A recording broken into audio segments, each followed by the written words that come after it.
Olá pessoal, tudo bem? No vídeo de hoje eu irei apresentar a nova funcionalidade do Excel, o Python. Como assim? Isso mesmo. Recentemente a Microsoft fez a integração do Excel com o Python. E será que essa integração ajuda a gente no dia a dia? Proporciona mais poder de análise ou não?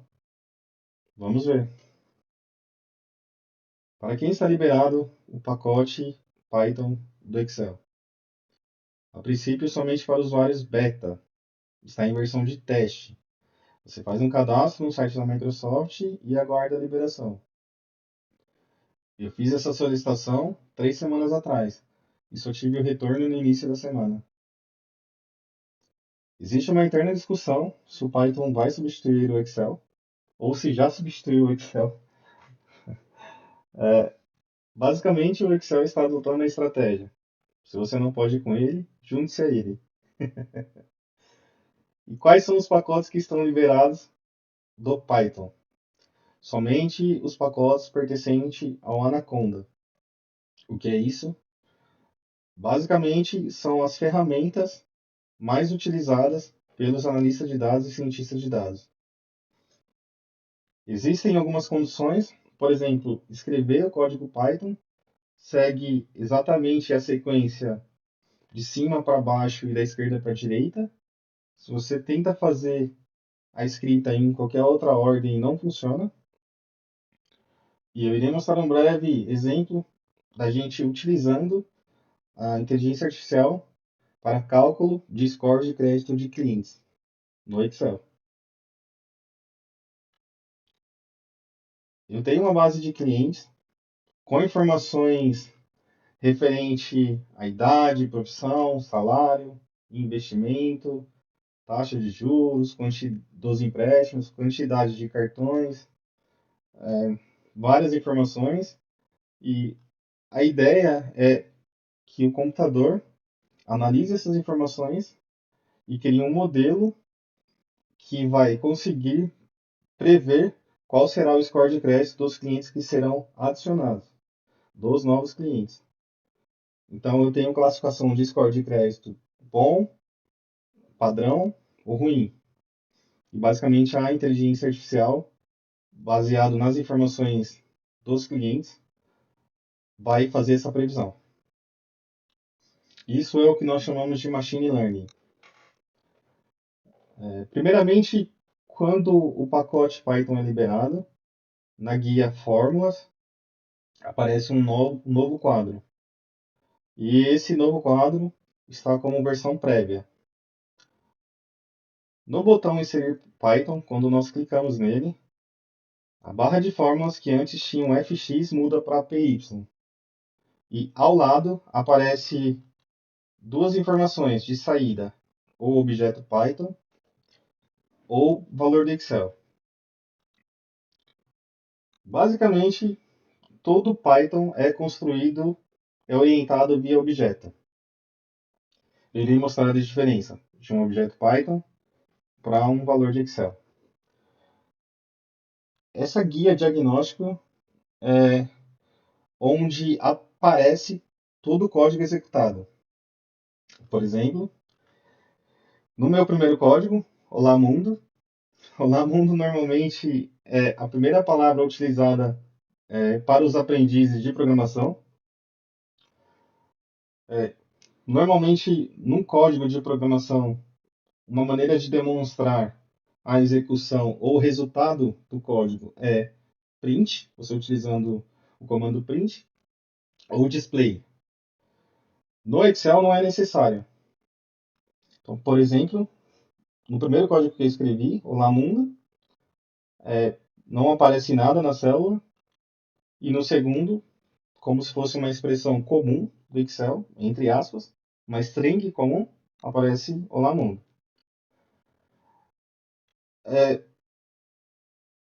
As bibliotecas pertencentes ao pacote Anaconda, por exemplo, Pandas, Matplotlib e o Seaborn, não é necessária uma importação, mas a nomeação para o nome convencionado, por exemplo, Matplotlib convencionado PLT, é necessária a execução do código. Como que eu crio um data frame? Ou o que é um data frame? Data frame é a maneira como o Pandas analisa, carrega a informação e a partir daquele objeto, todas as transformações, análises são feitas em cima de um data frame. Basicamente, você pega todas as informações necessárias, armazena dentro de uma variável e tem uma estrutura específica. O que é diferente aqui do Excel para o pacote um software Python, como o PyCharm, por exemplo, é que você obrigatoriamente tem que colocar o XL na frente e selecionar aonde está a informação. Nesse caso é uma tabela especial. Eu sempre tenho o hábito de utilizar tabela especial, porque quando você acrescenta colunas ou linhas, a informação ela é carregada de forma geral, você não precisa ajustar quadro, isso é uma boa prática. E também, obrigatoriamente, você tem que colocar que existe cabeçalho. Se vocês observarem aqui no data frame, quando eu clico nesse ícone, aparece a informação que eu carreguei. As 5 primeiras, 4 primeiras e as 5 últimas. Essa, essa visualização é igual ao display do Jupyter Notebook. Exatamente a mesma coisa. E se vocês observarem, o que aparece aqui embaixo no ícone é o pacote Anaconda. Uma das vantagens de utilizar o Python no Excel é que, por exemplo, diferente de uma tabela dinâmica, no qual, quando você atualiza a informação, você tem que ir na guia dados, atualizar tudo, o código Python não tem essa necessidade. Quando você atualiza a informação, ele atualiza automaticamente, não tem a necessidade de você dar o comando atualizar tudo. E se vocês observarem, tem essas duas saídas, como eu expliquei anteriormente, de objeto Python e valor do Excel. Vejam na prática o que acontece. Por exemplo, esse código é um código que ele faz a análise estatística das informações. Então, ele traz valor mínimo, máximo, traz todos os quartis, média, desvio padrão de cada informação. É uma informação muito utilizada, é um código bastante utilizado inicialmente para ciência de dados, assim como o tabela.info. Porém, o que me causa estranheza é que algumas informações eu consigo transformar em números do Excel. Isso não faz diferença para o resultado final, somente visualização, e outras não. Acredito que é porque a funcionalidade ainda está em desenvolvimento. Mas, por exemplo, tabela.info, que é um código, ou dataframe.info, eu consigo ver o resultado na guia lateral chamada diagnóstico, mas eu não consigo ver o resultado na tela, como, por exemplo, o tabela.describe. Veja, eu irei transformar em um objeto Python novamente. Ele faz o recálculo. E aqui na lateral executa tudo novamente. Tá vendo? Mudou de uma informação que é similar a uma tabela dinâmica para um objeto. Nesse caso, nesse exemplo, eu já tratei toda a base, já avaliei se existe outliers ou não, já tirei as dimensões que atrapalham o aprendizado do modelo e tive que transformar nesse código tudo que é string, o objeto, em número. Por que a gente faz isso no modelo de aprendizagem de máquina? Porque a maneira como a inteligência artificial se conecta ou faz o cálculo é tudo via número. Então, ela se conecta com o computador via número. Mas, por exemplo, apesar de você digitar uma pergunta lá no chat GPT, o chat GPT transforma isso em número, faz toda a atualização e devolve para você como texto. Então, quando o cientista de dados tem que treinar um modelo, ele precisa obrigatoriamente transformar todas as informações em número. O que muda para isso no usuário, no final das contas, nada. É só um processo para o aprendizado de máquina. E nesse caso, o meu objetivo, que é a variável y, é o score de crédito, e todo o restante são as características que o modelo tem que utilizar para aprendizado. Uma das etapas também que nós precisamos fazer no aprendizado de máquina é separar o que é informação teste do que é informação de treino e o porquê que tem que fazer isso.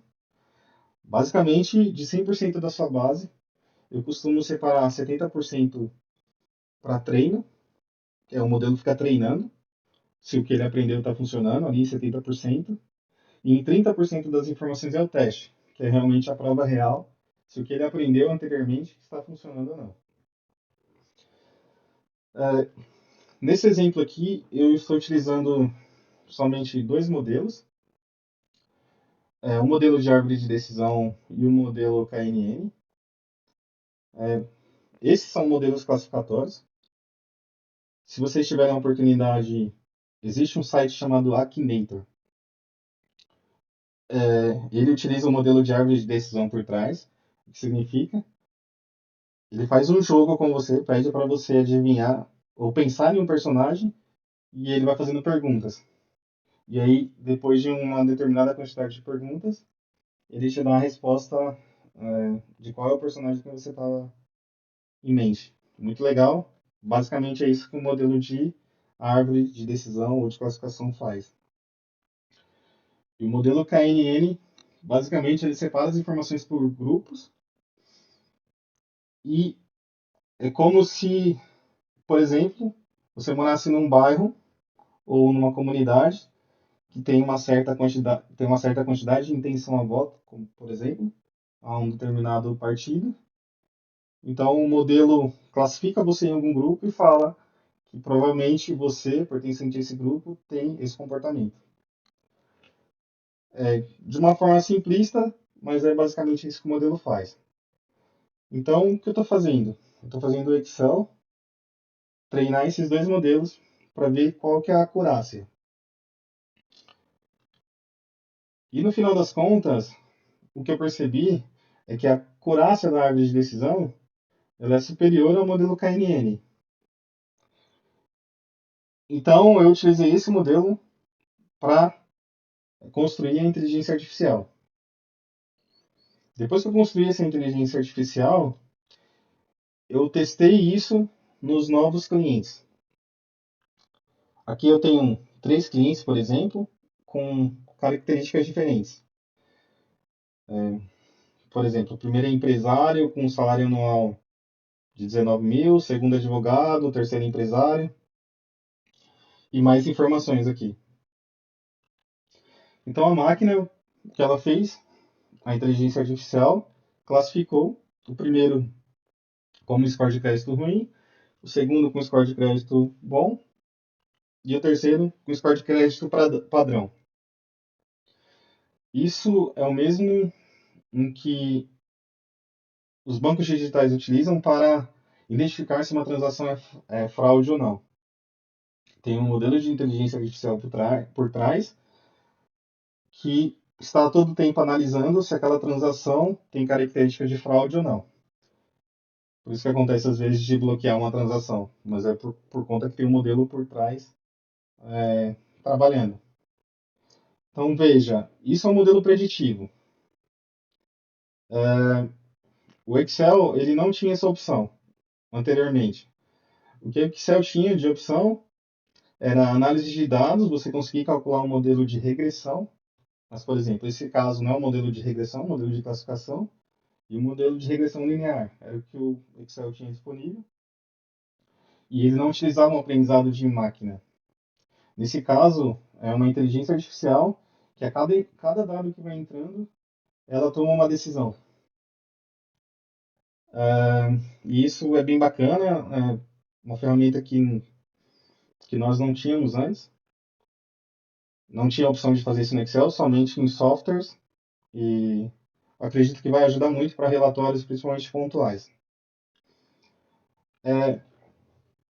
O que eu achei no final das contas de toda essa funcionalidade? Por executar sempre todas as linhas ao mesmo tempo, diferente de um software como o Jupyter Notebook, por exemplo, que você consegue executar por módulos, o processamento é mais lento. Então, esse foi um ponto negativo, na minha opinião.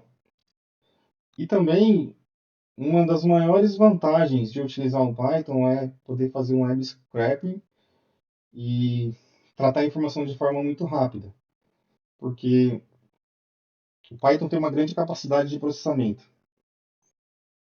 Você consegue lidar com grande quantidade de dados e ter saídas muito rápidas.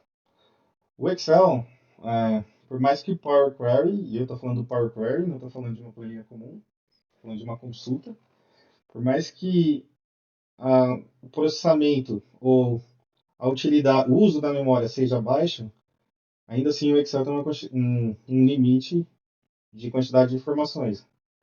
E esse limite de quantidade de informações no Python é muito maior e muito mais eficaz o tratamento da informação. Um ponto positivo, eu acredito que é que o Excel ficou muito poderoso em análises preditivas, principalmente se a gente consegue fazer essa combinação do Power Query, o Power Pivot e o Python. Por exemplo, imagina que você consegue conectar uma informação que está vindo do IBM Planning Analytics, uma informação que está vindo que normalmente é um EDON, que tem no Excel, informação real, informação orçada, e você consegue usar um modelo de inteligência artificial já que te provém a análise. Por exemplo, uma análise de margem, ou, por exemplo, uma previsão de planejamento da demanda, utilizando a inteligência artificial. Isso, a gente não tinha essa opção antes no Excel, e agora a gente tem essa opção.